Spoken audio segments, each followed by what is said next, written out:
In a ritzy Miami suburb, a wealthy lawyer and his wife are gunned down. There's a long list of suspects with means and motive. This was a hit. This was a hit. But when cops track down the assassin, everyone is shocked. After being a homicide over a few years, nothing surprises you. 6 miles from downtown Miami is the exclusive and secure community of Coral Gables. It's known as the Venice of Florida, thanks to its picturesque canals, sprawling mansions, and wealthy residents. On the balmy summer evening of August 22, 2004, one of those residents, civil attorney John Sutton, has a lot to celebrate. We had had several cases in July and August, which had been quite successful. Successful to the tune of more than $1 million, with a huge chunk of it going to John. On top of that, it's the birthday of his beloved wife of 29 years, Susan. The couple invites their son Christopher and his fiancée Juliet, as well as John's law partner and close friend, Teddy Montoto, to join them for a special dinner. Their daughter Melissa is away at college.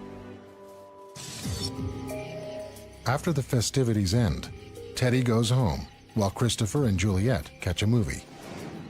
Then John and Susan settle down for a quiet night. I turned off the TV and went toward the bedroom. Susan was in the other bedroom because I was having some sleep apnea and snoring at the time and keep her awake. Well, you know, I really think it's a new client. As Susan chats on her cell phone down the hall, John gets ready for bed. Suddenly, a man in dark clothing appears in the doorway clutching a handgun and fires 6 shots into John's face and body. All I remember really is one big bang and a lot of pain. Gravely wounded, John calls 911. Coral Gables 911. I need police and I need an ambulance. What happened? Somebody came in and shot me. They shot you? Yeah. I need police. I need an ambulance. But did not know if there's anyone else inside. So, taking cautionary measures, they sealed the scene and then decided to use their SWAT team to go in to clear the house. John's life hangs in the balance as he is rushed to the hospital. Back at the house, a SWAT team checks to make sure the gunman is gone and makes a grisly discovery. Susan Sutton was in her bed, and she had a series of projectile entry wounds, literally spanning from her abdomen up through her head. They found a tooth of hers avulsed and thrown it onto the floor, and her hands were up as if she had pulled that blanket up over her head, so she knew what was coming. Susan Sutton is dead. After surgery, John Sutton clings to life, but he's in critical condition. 15-year Miami-Dade homicide veteran, Detective Art Nanny, is about to turn in for the night when he gets called to the crime scene. Homicides are extremely rare in this wealthy community, so he knows he's dealing with a high-profile case. Anytime we get a call in Coral Gables, we knew we were going to attract a lot of media attention. At the crime scene, Nanny tries to make sense of the bloodbath. Since violent crime is often provoked by domestic problems, could this be a marital fight that somehow turned lethal? It was believed to be at that time a homicide-suicide where the husband tried to kill himself. Or had John hired someone else to kill his wife and then shoot him in a bid to cover up his involvement? But that theory is quickly put to rest when paramedics report the extent of John's injuries. He was shot in the head or the face, and that he also was shot in the hand or arms, which indicated to me that that's some type of defense wound. With their combined 32 years as homicide detectives, Bellew and Nanny carefully analyzed the gruesome crime scene. Was this really domestic related, or did we have a burglary that went bad? But walking through the house, it soon becomes clear that this was no ordinary burglary. There was a Rolex watch, there was jewelry, there was cash. Nothing appeared to be missing. As we looked further in the house, there was a safe. Didn't appear to be touched. Still, they can't rule out burglary entirely. In fact, they can't rule out any motive or any suspect at this point. If a break-in goes bad and someone panics, whether it's the victims or the bad guy, they will leave with nothing. So that didn't tell us one way or the other. Investigators speculate that the shooter may have entered the house through a door next to the pool. There was a sliding glass door on the back side of the house overlooking the pool area that was open. This discovery turns the burglary theory upside down. All it told us at that point was that maybe someone knew how to get into the residence. The house is an L-shaped home. The sliding glass door was at one end of the L. The crime happened in the dark of night.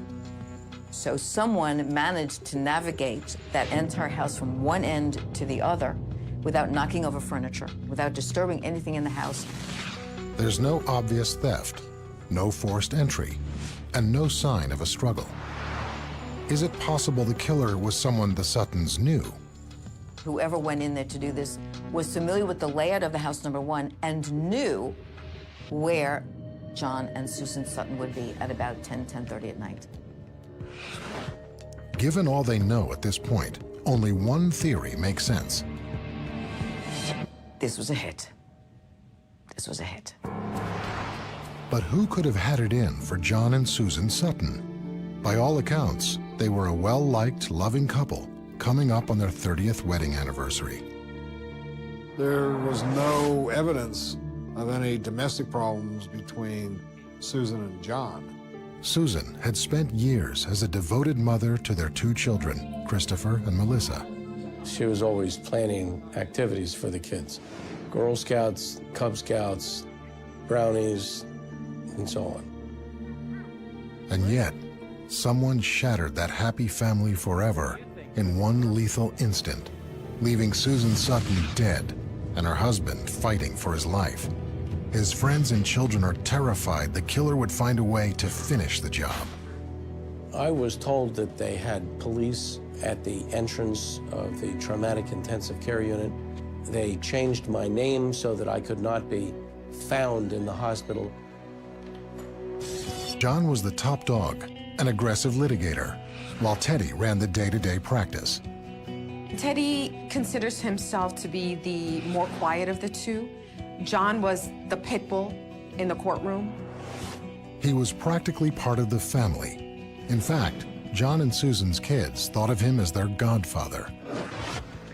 But this evening, something is very odd about Teddy Montoto. Somehow, he arrived at the scene just moments after the first responders. It would have been surprising for the person that did the killing to come back, but a lot of people do stupid things to try to cover up what they just did, so after being at homicide over a few years, nothing surprises you. Immediately suspicious, Detective Rosanna Cordero, part of Larry Bellew's crack investigation team, has Teddy brought to the station for questioning. Could you have a seat for me? When I first meet Teddy, he seems to be very preoccupied as to what's happened. He tells her he was on the phone with Susan Sutton at the time she was shot. He heard some loud bangs and then they were disconnected. So he decided to get in his car and come over and check on them when he couldn't get a hold of anyone in the home. We get to the point where I have to inform Teddy that Susan is in fact dead. And Teddy was very emotionally impacted by that news, and he really, he broke down. But what Detective Cordero hears next triggers even more suspicion about Teddy. He did tell me that he had been out shooting earlier that morning. He was in fact a competition sharpshooter. If they're a potential suspect, we'll do a gun residue kit on their hands. But if someone's already volunteering that they've been shooting that day, of course they will test positive. I'm thinking that he's trying to set up that way he may have gunshot residue on his hands because he said he was shooting that particular day. Are you setting an alibi or some sort of defense as why you may have gunshot residue on your hands? In the meantime, while Detective Cordero questions Teddy Montoto, ballistics experts examine the shell casings found at the Sutton residence. Just as ballistics determined that the gun was a 9mm handgun, Teddy Montoto makes a shocking admission. Teddy says that he, in fact, has a 9mm handgun and that he has it with him. Coming up, the devastating betrayal that puts Teddy right in the detective's crosshairs. He knew he was going to fail that. Successful attorney John Sutton lies in a coma, the victim of a ruthless attempted murder. He doesn't know his wife is dead, or that his friend and law partner Teddy Montoto is now the prime suspect in the attack. When detectives bring Montoto in for questioning, they're shocked to find he's brought a loaded gun with him. Most people don't go home and arm themselves to go to a police station. If you weren't carrying a handgun every day on a regular basis, why all of a sudden were you arming yourself with your handgun? And Teddy's gun? It's a 9mm, the same caliber used in the attack on the Suttons. Could it be this simple? Could this be the murder weapon? He said that he was concerned for his own safety, that he felt that whomever had gone after his Suttons might be going after him as well. Where does Teddy make the connection from a home invasion robbery to someone out to get the two of them, both John and him? While the gun is tested to see if it's a match for the casings at the crime scene, the detectives who are questioning Montoto sense he's hiding something. I just felt there was more. I asked Cordero, let's press him on this and ask him if he'll take a polygraph examination. And he did. Is your name Teddy Montoto? Yes. Were you involved in the death of your partner's wife, Susan? No. The test results indicate Teddy is lying, particularly about his relationship to Susan. Detectives come back hard, and he immediately confesses Teddy had been sleeping with Susan. He knew he was going to fail that. He came up later and said that he and Susan were having an affair. Oh, Teddy, that's really sweet of you. Suddenly, detectives realize they may have the murder weapon, a strong motive, and access to the house explained. All signs that point to a crime of passion gone very wrong. People do very unusual things when it comes to love and in the name of love. And could it have been that Susan was attempting to break off the relationship with Teddy and Teddy became completely irate over this? Or could it have been that the plan was just to kill John and somehow along the way Susan became a victim in the middle of it? Or is it the business? John being out of the picture for Teddy means he's got a clear love interest and he also has a clear, very profitable business. So you're talking about a dual motive of love and money, which can be very, very persuasive in homicide cases. Since Teddy said he was on the phone with Susan when she was shot, could he have been calling from close by and watching the hit go down? Which explains how he was able to get to the Sutton house so quickly. Police keep Teddy at the station as they dig deeper into his claim of a love triangle. Meanwhile, detectives are desperate to question John Sutton, but he's still in a coma. John is the only witness to the shooting, but with severe head trauma, he could suffer memory loss or even brain damage. The chances of success for the police investigation now hinge on John's recovery.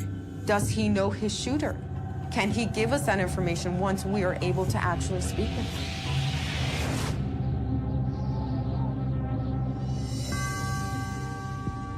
For 5 days after the shooting, John falls in and out of consciousness. He's in critical condition. He's intubated. He has a tracheotomy. He can't speak. He tries to write something. He can't write anything. The shots to John's head entered at his right temple and sliced through his skull on a downward slant. One bullet destroyed his right eye completely. The other destroyed the optic nerve in his left eye, robbing him of his sight. The bullets exited near his left ear and his left jaw. It takes 14 hours of surgery to start reconstructing John's shattered face. John survives, but the price is high. He's blind. He's lost his sense of smell and most of his sense of taste.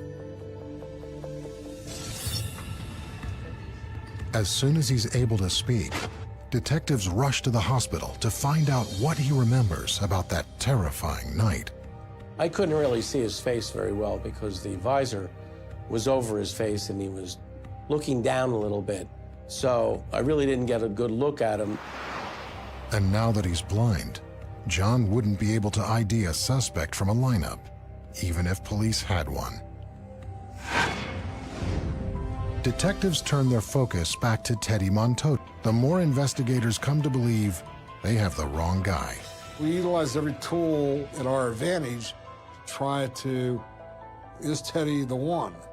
But when you look at all the facts and on his toll records, you start to realize that he wasn't the one that did it. Teddy may have been having an affair with his wife, but John never thought he was the killer for one simple reason. The shooter fired at point-blank range, and John is still alive. It was a decidedly bad shot in not killing me. And Teddy is a skilled marksman. If Teddy had been, quote, the shooter, he wouldn't have missed. Coming up, investigators zero in on a suspect with a bitter grudge against attorney John Sutton. She threatened to kill John. She threatened to shoot up their business. Detectives from the Miami-Dade police have hit a roadblock in the investigation of the brutal slaying of Susan Sutton and the attempted murder of her husband, John. With Teddy Montoto, John's former law partner, no longer a suspect, detectives must pursue a new line of thinking. An aggressive litigator, John Sutton had won a lot of big cases and even bigger settlements over many years. John pissed a lot of people off in the courtroom. I think it was just his demeanor. It's what made him very successful at what he did. As they review John's case files, detectives discover one woman who made no bones about how much she despised John Sutton. She had lost out in court to John. Was she now looking to get even? There was a defendant against John Sutton who had a judgment against her to the tune of hundreds of thousands of dollars. She threatened to kill John. She threatened to shoot up their business. And motive wasn't the only thing tying this woman to the case. Witnesses also stated that they had heard a boat in the canal shortly around the time of the murder. And it was speculated early on that that might have been the route where the shooter escaped. In fact, one neighbor reported hearing a boat roaring down the canal behind John's house. This woman owns the exact same model of boat. The lead seems very promising until she gives detectives a rock-solid alibi that puts her nowhere near the crime scene. She's ruled out as a suspect, and detectives once again have to reboot the investigation.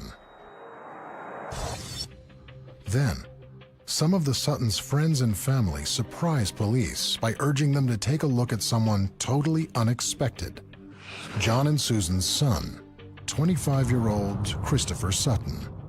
I thought it was strange. I go, why should I look at his son? When they investigate his whereabouts at the time of the murder, Christopher says he was with his fiancée, Juliet, at the movies. Christopher Sutton says that he doesn't have the tickets with him, but that they're at home, but he can get them for me. As detectives dig deeper, they uncover a sad tale of a troubled teen. I only call Denny when they wake up and say, too late. I already got a new bike. John and Susan adopted Christopher as a baby in 1979. As he grew into a spirited little boy, his parents doted on him. He was, you know, everybody's buddy, bouncing all over. He was very likable and he got along with everybody. What do you think, Christopher? I think we should go fishing. But by the time he was 10, Christopher had morphed into a very different child. Behavioral problems at school, and difficulty with other students, and difficulty with teachers, and would get notes home. By the time he got to junior high, things got decidedly more difficult. He grew more defiant every day, and his behavior spun out of control.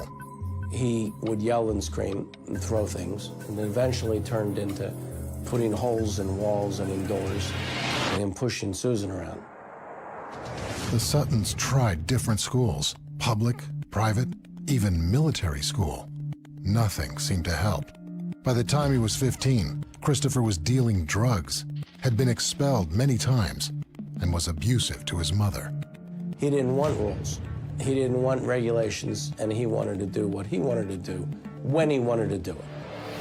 At their wits' end, his parents reached for a last resort, a behavior modification program for teens in American Samoa.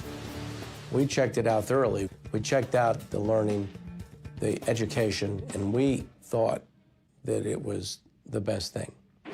Christopher spent 2.5 years in Samoa, at first resisting the experience, and then embracing it.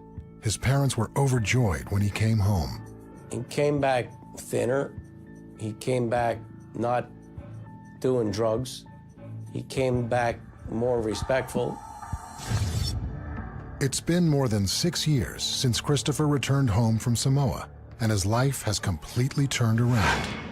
He has a fiancée and a better relationship with his parents. He even lives in their townhouse just a few miles away. Are the people who are now labeling Christopher a suspect basing their feelings on the angry teenager he was, rather than the upstanding young man he's become?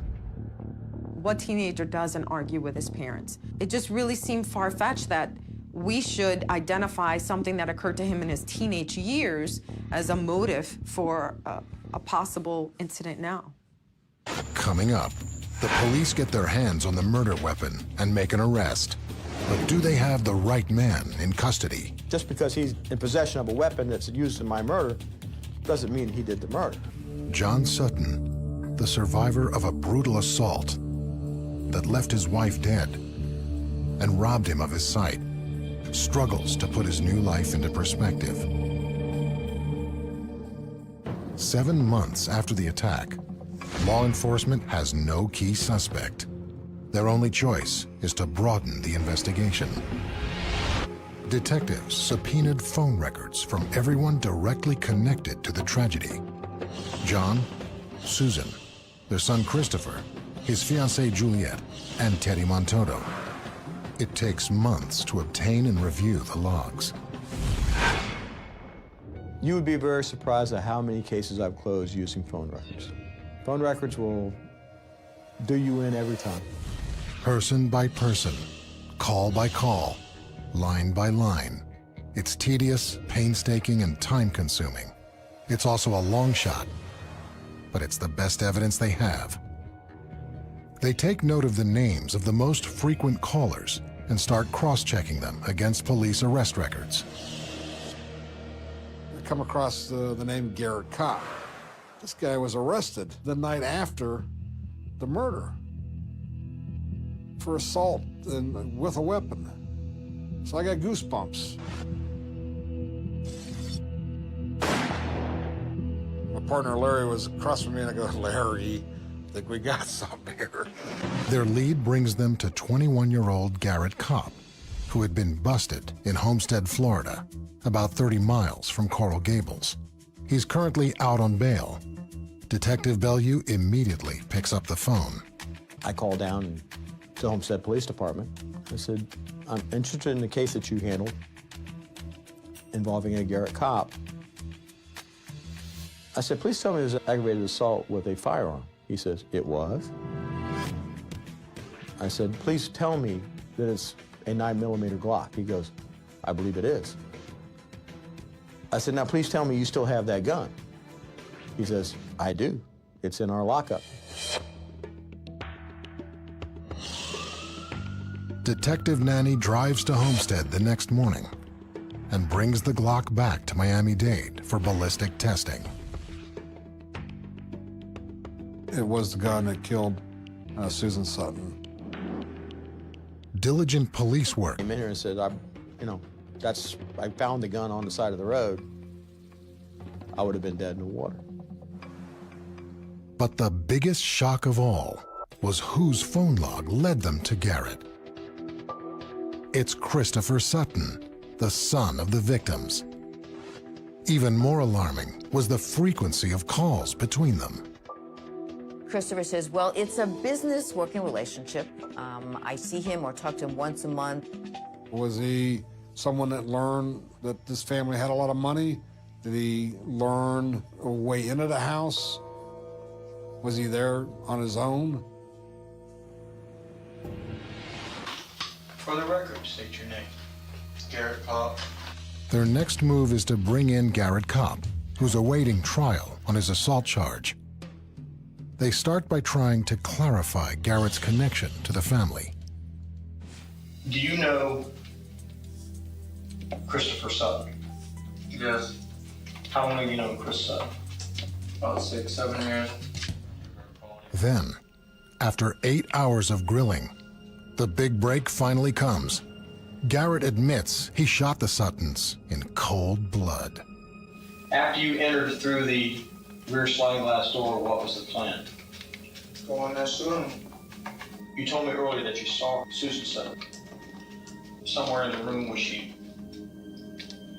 standing? No, she was in the bed. But the confession isn't enough.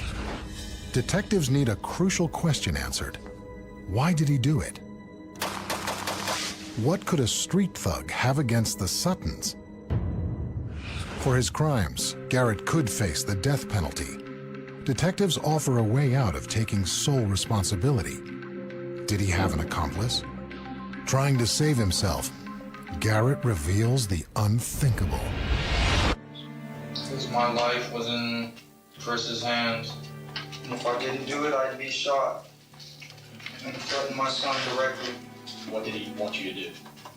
Go in the back door, walk in, and shoot him. But can Garrett be trusted?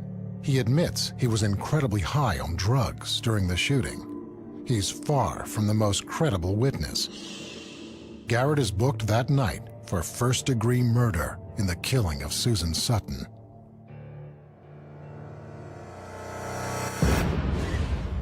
Now, detectives must proceed with extreme caution. If Garrett is lying and they go after Christopher, they'll lose the Sutton family's trust forever. But if he's telling the truth, John Sutton is living with the son who wants him dead. Are you leaving John Sutton wide open if Chris is involved? Is he going to make another attempt to kill his father? We really want to be able to nail this down, but if we go in too soon, you can blow this thing wide open. Police desperately need someone to back up Garrett's story, someone close to Christopher. The obvious choice? His fiancée, Juliet. Sometime in the spring of 2005, Christopher announced plans that he and Juliet were planning to get married in Boston. If anyone knew what was inside Chris's head, she would be the person. The detectives ask Juliet to come in and talk to them. But hour after hour, she insists she knows nothing. It was a marathon interview. We just went on and on, all day long. Finally, after 12 hours, Detective Bellew tries a new angle of attack. Okay, the victim here. Susan. It was like, I don't understand your callousness about the death of Susan Sutton. This woman treated you like a daughter. She welcomed you in her family. You had birthday dinner the night that she was killed. She gave you a job. You're doing well. And I saw her eyes well up. And at that point, I knew I had her. Coming up, could the motive for this bloodbath lie 7,000 miles away on an island in Samoa? It was high drama in the truest sense of the word. 7 months after the murder of Susan Sutton and the attempted murder of her husband, John. Are you bleeding? Do you see any blood? I'm bleeding all over you. Investigators have the shooter, Garrett Cobb, in custody. But there is still an unanswered question. Did Christopher Sutton hire him? police bring Christopher's fiancée, Juliet, in for questioning. After a 12-hour interrogation, she finally reveals the incriminating words her fiancé spoke to her not long before the murder. Tell me, what do you remember him saying? Sometimes when he was screaming, say that They're going to die. They're going to be gone. Life for us will be very good soon. Although she never wanted to believe he really meant it, some part of her was not surprised when the Suttons were attacked. She made a statement to me that I knew it was going to happen, I just didn't know when. It was that final bit of evidence that we were able to obtain an arrest warrant against Christopher Sutton. The warrant goes out across Florida, but Christopher is nowhere to be found. While a search gets underway, Detective Cordero has the agonizing job of calling John Sutton. I don't want you to speak with anybody else until you speak with me. Don't answer the phone, don't answer the door until I get there. She races over to John's house to present him with the terrible truth. It was very difficult. He stayed pretty quiet. I told him that we had in fact presented the evidence to a judge who had signed an arrest warrant. And at the end of the day, John is still an attorney, and he understood what that meant. It was very impactful for him. There's Christopher. Wow. Sound asleep, huh? The whole thing was shocking. It just seemed that from the time of the first bullets coming in, that everything since then has been a bad dream.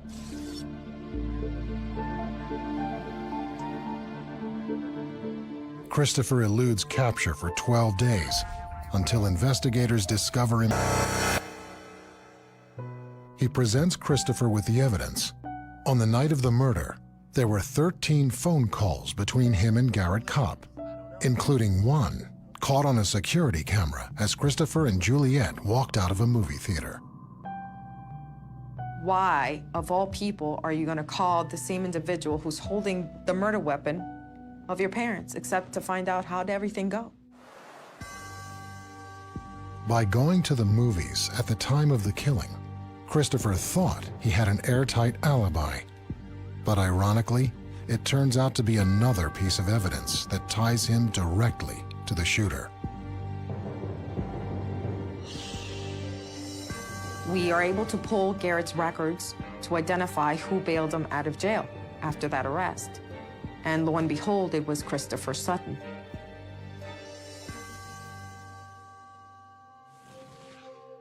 Ultimately, Christopher is confronted with his own words when Juliet's testimony is read back to him. It's the final blow.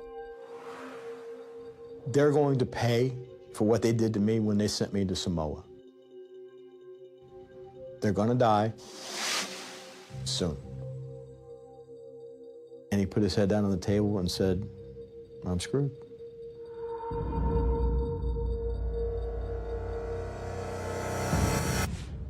Both Garrett and Christopher are charged with first-degree murder and numerous other charges. Both men plead not guilty.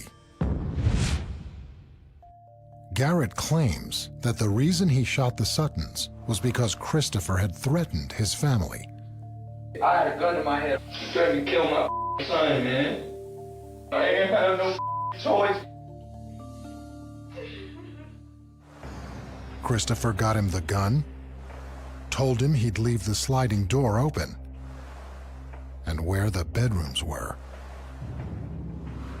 As part of his plea bargain, Kopp testifies in court, accusing Christopher of forcing him to do the hit. But Christopher isn't going down without a fight. Isn't it true that after he gave you that information about Garrett Kopp, Juliet Driscoll, the mountain of evidence, including the phone records, that you sobbed and stated, I'm That, and among other things, I said yes. Christopher continues to insist he's innocent, claiming he only said he was screwed during his interrogation because he realized the circumstantial evidence was stacked against him. But one person in the courtroom is already convinced of his guilt. His father, John Sutton. Once I heard the bullets matching, once I knew that Christopher had made the statements that he did, I was convinced that Christopher was guilty. With no physical evidence connecting Christopher to the crime, the jury must base their decision on circumstantial facts and behavior, including his demeanor during the trial.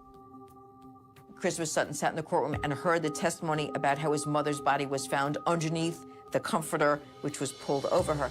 He never showed any visible emotion. You're spared something with the loss of vision.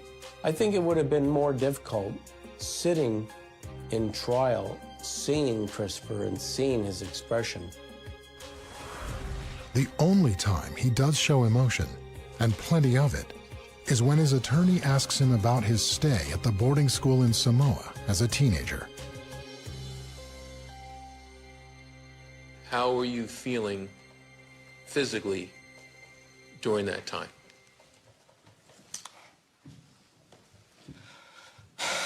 I was what they called in denial. You need a break, Mr. Sutton? Yeah. The prosecution jumps on this moment of unexpected tears to present a motive for Christopher wanting his parents dead. According to Christopher, his years in Samoa were miserable, and he was desperate to leave. Whatever Christopher suffered in Samoa, it seems to have fueled a murderous rage. On July 21st, 2010, Christopher Sutton is found guilty of the first-degree murder of his mother, attempted first-degree murder of his father, armed burglary with assault and battery. I was standing next to John, and I could see his jaw tightening, but because of the injury to his eyes, he can't cry. I have a toast to Christopher. I lost my son, I lost my wife, I lost my vision. As a father, one always thinks, what else could I have done to have avoided this? The answer is absolutely not one thing could have been done differently. To this day, Christopher denies taking part in the horrific attacks. He's fighting for an appeal. Christopher, I believe, is a sociopath. He will never admit to this crime. It really was a Greek tragedy. It was high drama in the truest sense of the word, because the crime was committed by a suspect you would not want to believe would be behind a crime like this. There's Christopher. Yeah.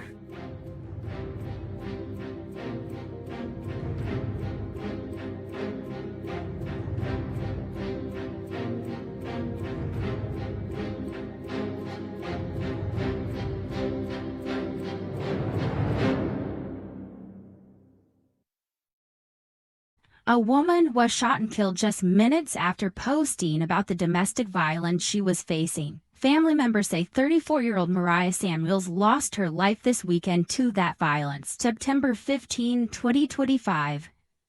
7:50 in the morning. A woman steps out of her front door in North Minneapolis, car keys in hand, ready to start her Sunday. 15 gunshots tear through the quiet neighborhood. She drops in her driveway. Blood spreads across the concrete. Her leg hangs out of her SUV door. She's 34 years old, a mother of 2, and she's dead before the sun fully rises. But here's what's going to mess you up. This wasn't random. This was planned, calculated, an execution. And the killer? He'd been violating a protective order for weeks. She'd called the police multiple times. She had video evidence. She had witnesses. She had done everything the system told her to do. 8 minutes before those bullets ripped through her body, she posted on Facebook, "The police ain't doing shit," or did a MF thing besides serve him a protective order, and clearly it's not doing shit. She was absolutely right. Welcome to Shadows of Crime, where we expose the cases that prove justice isn't blind, it's broken. If you're ready for a story that'll make your blood boil, hit that subscribe button right now, smash the like and share this video, because people need to hear this. Drop a comment and tell us where you're watching from today. Let's build this community. This is the story of Mariah Samuels. A woman who fought back. A woman who trusted the system. A woman who did everything right. And the system let her die anyway. Mariah Rosanna Samuels wasn't supposed to be a victim. That's not how her story was written. She was 34 years old, full of life. The kind of person who lit up every room she walked into. Her family called her Juicy, a nickname that captured her sweet, vibrant energy. She had 2 sons, an 18-year-old who just graduated high school, and an 11-year-old who still needed his mom for everything. Mariah worked as a pet groomer at Petco and she was good at it. Neighbors would specifically request her because she had this gift with animals, especially the aggressive ones that other groomers wouldn't touch.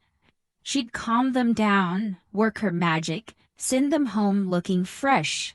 She dreamed of opening her own pet boutique with her aunt one day. That was the plan. That was the future she was building. But Mariah wasn't just about work. This woman lived. She'd traveled to Thailand, Mexico, Jamaica, always chasing adventure, always saying yes to life. She loved ziplining, loved exploring, loved collecting moments instead of things. Butterflies fascinated her. Dogs made her smile. She was independent, strong, responsible. The kind of woman who juggled multiple jobs to afford her home and give her boys everything they needed. She grew up in North Minneapolis, raised by a village. Her mother struggled when Mariah was young, so her aunts, uncles, and cousins stepped in. They all raised each other, created this tight-knit family bond that never broke. Mariah carried that love with her everywhere. Her Aunt Yvonne said it best, she was living her dream. We talked about that pet boutique all the time. She took care of all the pets in the family. Her sister Simone described her as my everything. This was a woman who had her life together. A woman who worked hard, loved harder, and didn't take nonsense from anyone. But here's the part that'll chill you to the bone. Mariah was the 4th woman in her family to be murdered by someone who claimed to love them. The 4th. Her sister had already lost someone else to domestic violence. This family had been through this nightmare before, and they were about to live it again, because in the spring of 2025, Mariah met a man. A man who seemed stable, mature, interested in her and her sons. A man who just gotten out of prison after 15 years and swore he was a changed person. His name was David Eugene Wright, and he was about to destroy everything. Mariah had no idea she was dating a monster. None of us ever do, until it's too late. David Eugene Wright was 50 years old when he met Mariah, fresh out of federal prison, 15 years behind bars for illegal gun possession. But when he approached her, he didn't lead with that. He played the reformed man card. Stable, mature, ready to settle down and be a family man. Mariah bought it. Why wouldn't she? He seemed interested in her sons, helped with errands, showed up when she needed things. He looked like a second chance at love. But David Wright didn't do love, he did ownership. Let's rewind and look at who this man really was. 2002, Wright pointed a gun at his girlfriend and her sister. That's over 2 decades of using firearms to control women. This wasn't new behavior, this was his signature move. 2009, federal conviction for illegal gun possession, 15 years in prison. You'd think that would teach him something, right? Wrong. It just gave him time to refine his tactics. 2020, a woman filed a protective order against him, accused him of breaking into her home and injuring her with a gun. Federal probation office knew about it, did nothing. 2022, another woman filed a protective order, more allegations of violence. Federal probation knew, still did nothing. Spring 2025, Wright gets released, meets Mariah within weeks, and the cycle starts all over again. Here's how it went down. Classic abuser playbook. Page 1. Love bombing. Constant attention, intense connection, moving fast. By June, Maria's friends started noticing changes. She got quieter on social media. Her phone would ring non-stop during hangouts. She'd step away, come back with this forced smile that didn't reach her eyes. Wright started showing up places without being invited. The grocery store. Her job. Outside her house. He'd call it coincidence, say he was just thinking about her, but it wasn't romantic. It was surveillance. He was memorizing her schedule, tracking her movements, making sure she knew he was always watching. His eyes would scan every man who came near her. Jealousy disguised as protection. Possessiveness wrapped in concern. Friends tried to say something, but you know how he goes. When you're in it, you can't always see it. Mariah probably made excuses for him. Probably thought he just cared a lot. Probably believed he'd calm down once he felt more secure. But men like David Wright don't calm down. They escalate. By July, Mariah realized something was wrong. The relationship felt suffocating. The constant calls, the unannounced visits, the way he always needed to know where she was. It wasn't love. It was control. So she did what strong women do. She created distance, stopped answering his calls, started reclaiming her life. And that's when David Wright showed her who he really was. Because to men like him, a woman leaving isn't just rejection, it's betrayal, it's disrespect, it's a challenge that demands punishment. Mariah thought ending the relationship would set her free. Instead, it signed her death warrant. August 21, 2025. Mariah makes a phone call that she thinks will end everything cleanly. She tells Wright it's over, done. She's moving on with her life, and he needs to do the same. He hangs up, probably feeling relieved, finally free. 5 days later, her nightmare becomes real. August 26th. Mariah's at home when she notices someone at her back door. Not knocking, just standing there, staring through the glass. It's Wright. She doesn't open the door. Smart move, right? But Wright doesn't leave. He starts circling the house like a predator, testing windows, rattling doorknobs, checking for weak points. Then he stops at the door again and says he has a gift for her. Mariah makes a choice. Maybe she thinks talking to him will make him leave. Maybe she's trying to de-escalate. Maybe she just wants him gone. Whatever the reason, she steps outside. The gift wasn't flowers. It wasn't an apology. The gift was violence. Wright pulls out a gun and starts pistol whipping her. The metal cracks against her skull. Once, twice, again and again. She tries to fight back, but he's bigger, stronger, and he's got a weapon. He drags her across the floor like she's nothing, like she's an object he owns. Then he wraps his hands around her throat and squeezes. She can't breathe, can't scream. The room starts going dark. He presses the gun to her temple, cold metal against her skin, and asks her a question.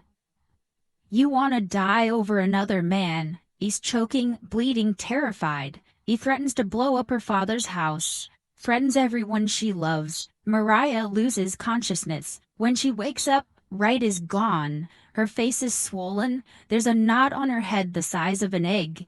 Blood everywhere.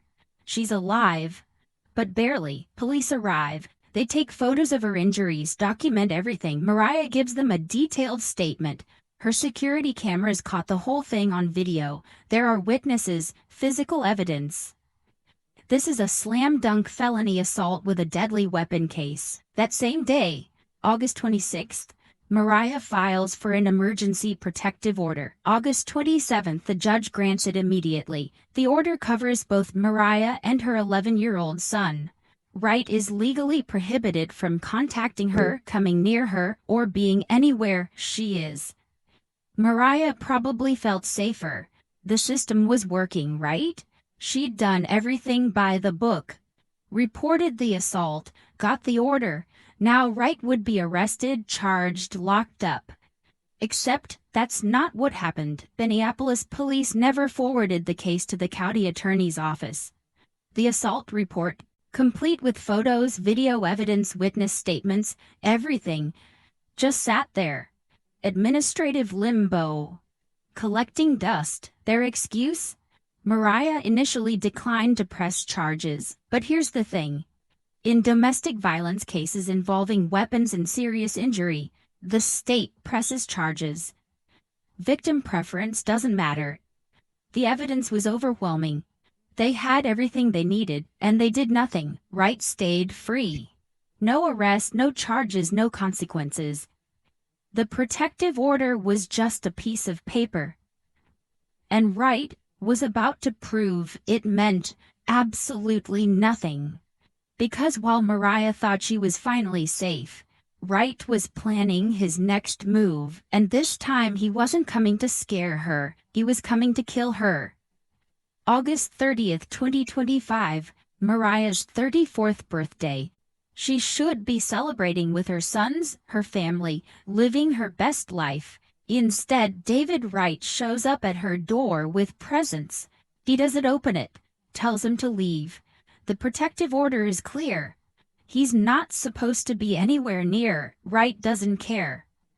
He sits down on her front steps and refuses to move. 1 hour passes, then 2, then 3. He's calling out to her through the door, reminding her of their good times, making promises to change. For 3 hours, this man camps out on her property, violating a court order. And Mariah's trapped inside her own home. That's violation number 1, no arrest. Fast forward to September 12th. Mariah's phone buzzes, unknown number. She opens the text. It's Wright. He got a burner phone, untraceable, anonymous. The message is a mix of apologies and manipulation. He even asks why she hasn't blocked this number yet, like it's some kind of game to him. Mariah screenshots it as evidence but doesn't respond. That's violation number 2. Still no arrest. September 14th, 2:32 in the morning. Mariah can't sleep. She's angry, frustrated, exhausted. She posts on Facebook, "I'm extremely angry at men who physically abuse women and then act like victims when women protect themselves. The police aren't doing anything despite the protective order." An hour and a half later, 4:00 a.m., her security cameras pick up movement. Wright is outside her house, walking around the property, checking her car, peering through windows, testing doors. Mariah grabs her phone and calls 911 immediately. She reports the violation, describes exactly where he is, begs for help. Officers arrive. Wright's already vanished into the darkness like a ghost. No arrest. No warrant issued. No emergency protection plan. They tell her to stay inside and call if he comes back. That's it. That's the help she gets. Violation number 3, 0 consequences. Between 4:00 a.m. and 7:45 a.m., Wright starts sending threatening messages from different numbers. "You a fake nothing ass bitch, I knew you was fucking that nigga." Mariah's had enough. She's done being silent. She's done playing nice. At 7:45 a.m., she fires back on Facebook, calling him out publicly. "I'm a fake nothing ass bitch, coming from a broke bum bitch nigga who can't control his emotions and put hands on me, threaten my family and damage my car because he can't handle a breakup." Wright responds by posting a photo of them together with the caption, "I miss this." He's rewriting history, playing the heartbroken ex, trying to make himself look like the victim. Mariah's final post comes minutes later. "I'll unblock you so you can stop going on your friend's FB to stalk my shit and watch all this greatness." Then at 7:45 a.m., she makes one last statement. "I was trying to stay silent but stalking me at 4 in the fucking morning and the police ain't doing shit, or did a meth thing besides serve him a protective order and clearly it's not doing shit. Gee, fuck this." She even posts the CCTV footage from the August assault, makes it public, shows the world what he did to her. What Mariah didn't know, what she couldn't know, was that while she was typing those words, David Wright was already outside her house, watching, waiting, gun loaded, planning her murder. September 15, 2025, Sunday morning. The kind of day that should be peaceful, quiet, safe. 7:45 a.m. Witnesses spot a man on a bicycle moving slowly down Russell Avenue North. He's not in a hurry, not rushing, just watching, waiting. That man is David Wright, and that bicycle, stolen. He took it specifically for this moment because he knew it couldn't be traced back to him. No license plate, no registration, no paper trail. He'd been outside Mariah's house since before dawn, studying her routine, making sure her sons weren't home. This wasn't rage. This wasn't a crime of passion. This was premeditated murder. 7:48 a.m. Wright ditches the bike in an alley 2 blocks away, continues on foot, gun in hand, mind made up. He positions himself near her driveway and waits. 7:50 a.m. Mariah walks out her front door, car keys in hand, purse over her shoulder. She's heading to her Jeep Cherokee, probably thinking about work, about her sons, about getting through another day. She doesn't see him until it's too late. Wright opens fire. The first bullet hits her before she can even react. She stumbles, tries to run, tries to get inside the vehicle for cover. But Wright doesn't stop. He moves around the car like he's completing a mission, fires through the driver's side, then the passenger's side. Methodical, deliberate, emptying the magazine. 15 shots. 15 bullets tearing through metal, glass, and flesh. Neighbors hear the gunfire. Some think it's firecrackers, others know immediately what it is. One person watches from their kitchen window, frozen in horror, as Wright stands over Mariah's body. She's slumped in the vehicle, blood everywhere, one leg hanging out the door. Wright tries to drag her out. Maybe he's planning to move the body. Maybe he wants to finish the job up close, but she's caught on something, seatbelt, door frame, something, and her dead weight won't budge. He stands there for 10 seconds, just staring at what he's done. No panic, no remorse, just cold calculation. Then he gives up, turns around and calmly walks back to the stolen bicycle, pedals away like he just finished running an errand. 8:09 a.m. Paramedics arrive. Mariah Rosanna Samuels is pronounced dead at the scene. She never made it out of her driveway, never made it to work, never got to hug her sons again, never got to open that pet boutique with her aunt. 15 bullets stole all that. The crime scene tells the whole story. 15 shell casings scattered across the concrete.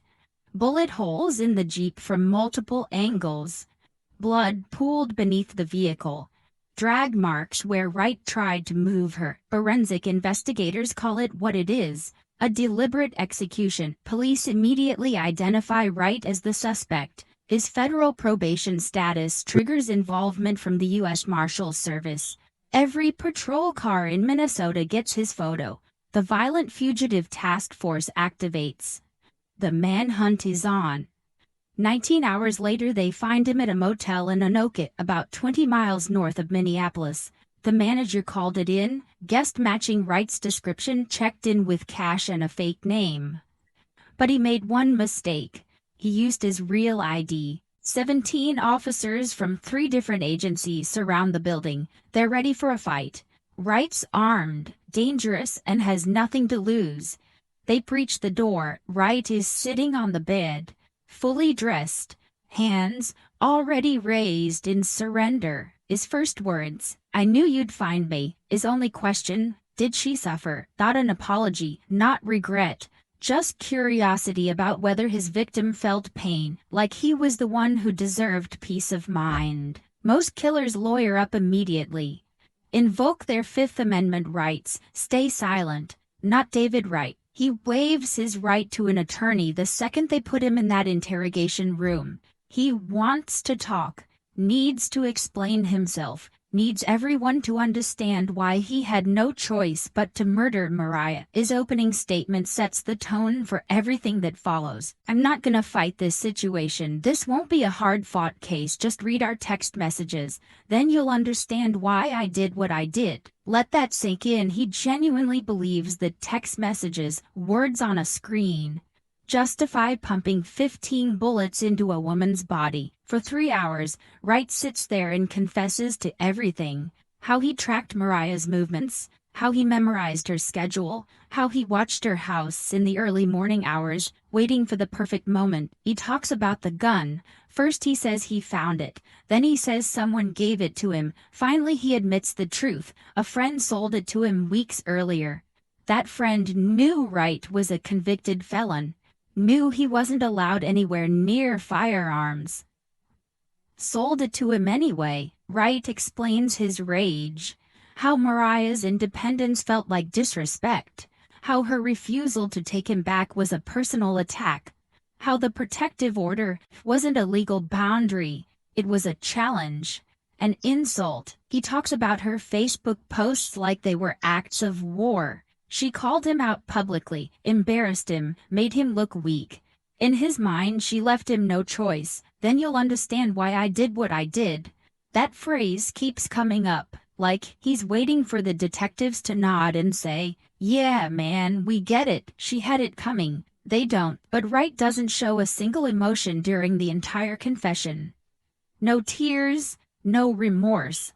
No moment where reality crashes down and he realizes he just threw his life away over his ego.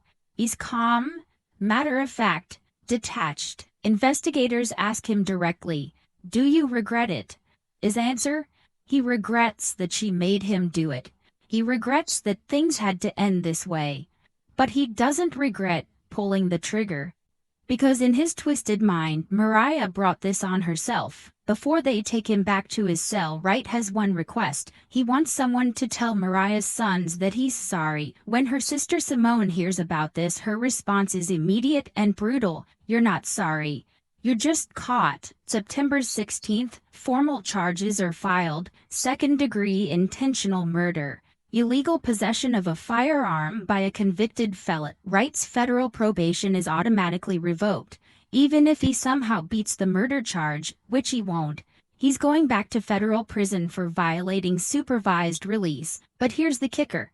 Despite the full confession, despite the surveillance footage, despite the witnesses, despite the forensic evidence, despite everything, Wright's attorney announces plans to plead not guilty.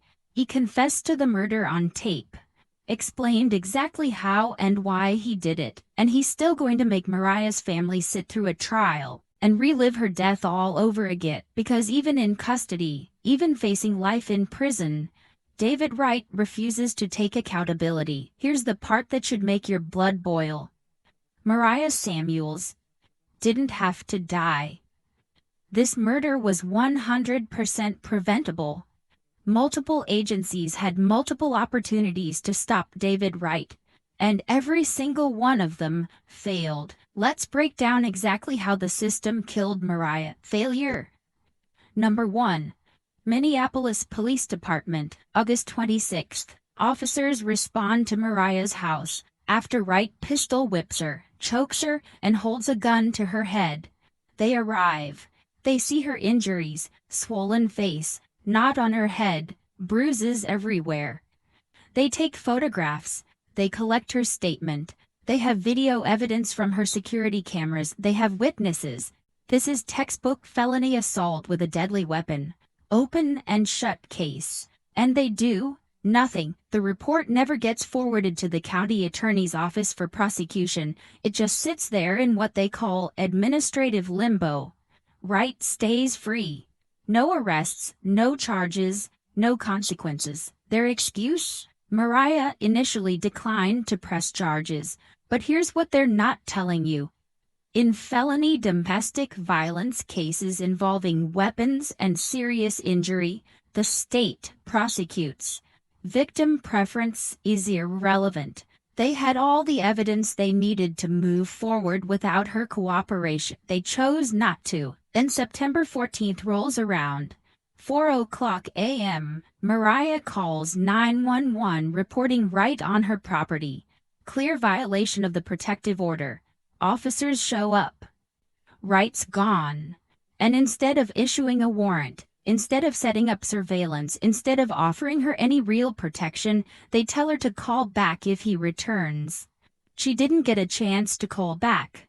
Because the next time Wright showed up, he came with a gun and 15 bullets. Failure number 2. Federal Probation Office. David Wright was unsupervised federal release for illegal gun possession. Let me say that again. He was being supervised for a gun crime. 2020. A woman files a protective order against Wright, accuses him of breaking into her home and hurting her with a firearm. Federal probation knows about it, does nothing. In 2021, another woman files a protective order, more allegations of violence. Federal probation knows. Still, does nothing. August 2025. Mariah files her protective order after Wright assaults her with a gun. That's 3 protective orders in 5 years while he's supposedly under supervision. After Mariah's murder, Wright's probation officer admits the truth, never conducted a single home visit, never verified his employment, never followed up on any of the protective orders. So what exactly was being supervised? What was the point of his release conditions if nobody was checking whether he followed them? Wright was being monitored for gun possession while actively obtaining guns and threatening women, and his probation officer just didn't care. Failure number 3. Hennepin County Courts. The protective order was granted August 27th. Clear terms, no contact, stay away. August 30th. Wright violates it by sitting on Mariah's steps for 3 hours. No arrest. September 12th. Wright contacts her via burner phone. No arrest. September 14th. Wright is caught on camera stalking her property at 4:00 a.m. No arrest.